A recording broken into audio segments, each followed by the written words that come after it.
Bueno, para hablar de economía me acompaña ya también en el estudio mi compañero Juan Pablo Lucumí. Bienvenido, Juan Pablo. La bienvenida es para vos después de tus merecidas vacaciones en Burgos. Bueno, pues muchísimas gracias. La verdad que cuesta un poco volver a la rutina, pero aquí estamos trayendo todas las noticias. Bueno, vamos a empezar hablando de Estados Unidos, porque el secretario de Estado se reúne ahora con países del Indo-Pacífico. Así es, pero antes de revisar este tema vamos a hablar justamente de China, porque vamos a hablar de los precios alocados que se vive en este lugar. Por ejemplo, en China le llaman coloquialmente el Neihuan, que es la competencia alocada de precios que amenaza a distintas industrias del gigante asiático. Todo empieza con una empresa que quiere mayores ganancias, baja sus precios y después le siguen sus competidores de forma excesiva, llegando a vender por un bajísimo margen de ganancia, dañando así la salud del mercado. Justamente China vive actualmente un periodo de deflación, es decir, con una caída generalizada y sostenida de los precios. Este es un escenario que se vive desde febrero, cuando los precios cayeron 0,7% interanual, y desde entonces hasta mayo los precios han caído en torno al 0,1% anual en los meses siguientes.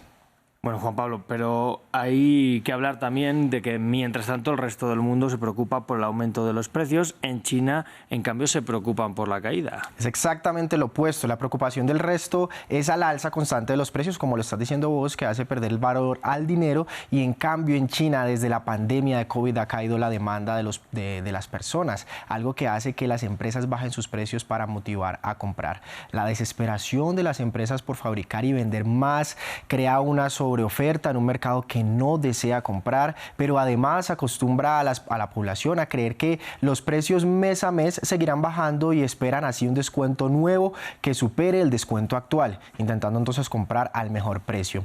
Es un escenario que se vive en varios sectores, incluido el de los autos eléctricos. Recientemente la vicepresidenta ejecutiva de BYD comentó lo siguiente, lo vemos acá, dijo: no es sostenible, esto es una competencia muy extrema y dura, lanzamos un modelo hoy, están hablando de los autos, y 2 meses después nuestros competidores lanzan un modelo similar que es más grande, pero con un precio de 10.000 a 20.000 yuanes más baratos, y sucede entonces en diferentes espacios.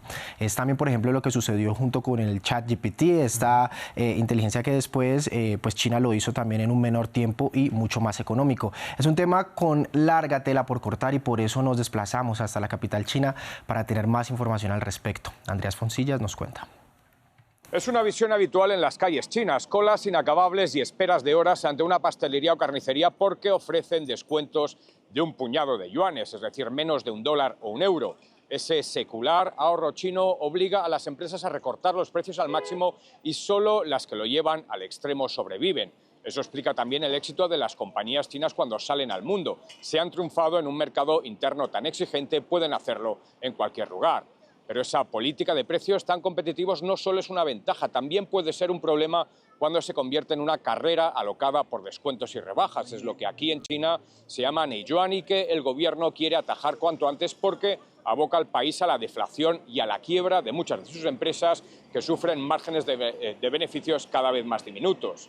Las compañías atareadas en una guerra de precios desordenada serán castigadas, dijo ayer la Comisión Económica Gubernamental. Y este domingo el Diario del Pueblo, el órgano de propaganda, denunció que esas prácticas están infectando varios sectores, como el de los vehículos eléctricos, las placas fotovoltaicas o las baterías. Ningún sector lo sufre más que el de los vehículos eléctricos. El mayor fabricante del mundo, BYD, recortó sus precios un 34% y arrastró al resto de la industria. El resultado es que los beneficios del sector han caído un 12% en los últimos 5 meses, y solo 4 fabricantes chinos ganaron dinero el pasado año.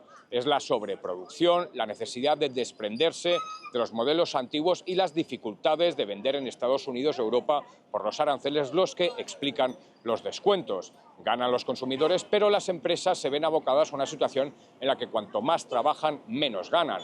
Ante eso quiere el gobierno que focalicen su atención en la innovación y no en los precios. Bueno, Juan Pablo, estábamos hablando de calor en esta mañana y nos vamos a ir precisamente quizás a la ciudad más calurosa de España en este momento, a Sevilla. Allí ha habido una cumbre patrocinada por el presidente español, Pedro Sánchez. Ha hablado precisamente allí de los aranceles de Estados Unidos. Y lo hace después de las amenazas justamente de Donald Trump para decir que España iba a pagar el doble. Pedro Sánchez advirtió este miércoles que los aranceles de Trump supone un freno para el progreso y lo único que traen es una derrota colectiva porque está convencido de que no hay ganadores en una economía que se encierra en sí misma.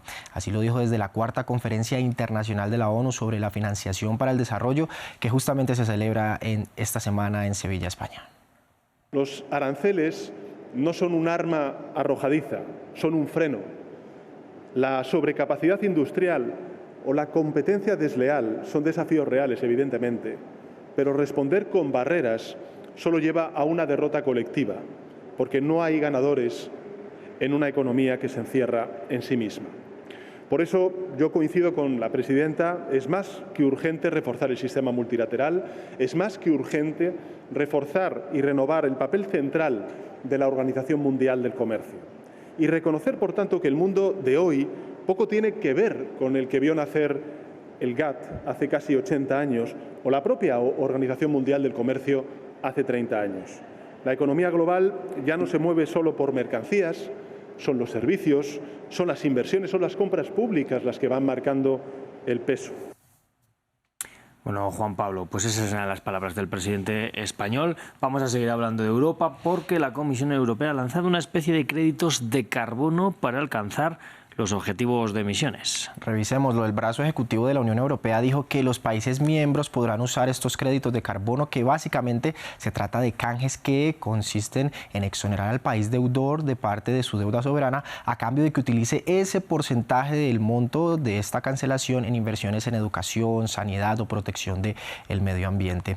Con esto, el ejecutivo de la Unión Europea propuso un objetivo legalmente vinculante para reducir las emisiones netas de gases de efecto invernadero en un 90% para 2040 desde los niveles de 1990. Esto con el objetivo de mantener a los 27 países europeos en el camino hacia su objetivo climático central, recordemos, de alcanzar las 0 emisiones netas para el 2050.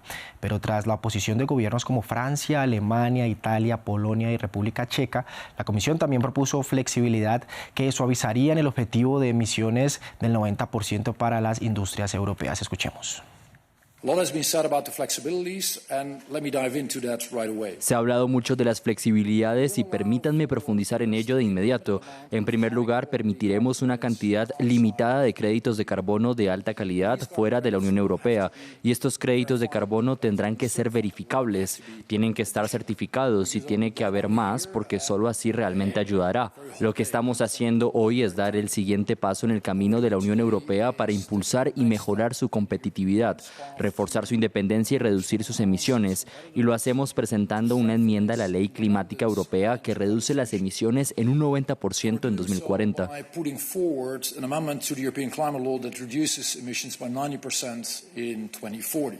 Pues como siempre, las noticias suelen traer movimiento a los mercados, así que vamos con ello. Que están muy atentos escuchando. A esta hora el indicador de Londres retrocedió 0,4%, retrocede, mientras Madrid sube 0,4%, Frankfurt 0,1% y París se consolida como el mayor ganador, al menos hasta ahora, con un 1%. Entre tanto, Wall Street está a pocos minutos de iniciar su jornada operativa y el premercado se muestra en un escenario mixto, mientras pues se ven los movimientos del presidente Donald Trump, las palabras también que dice, y pues está este avance en la Cámara de Representantes, pues este plan fiscal del que se conocen cada vez más detalles. Bueno, pues muchas gracias por este repaso tan completo, Juan Pablo. Mañana mucho más. Mañana estaremos aquí de nuevo, así es. Venga, nosotros vamos a una brevísima pausa antes de seguir con toda la programación.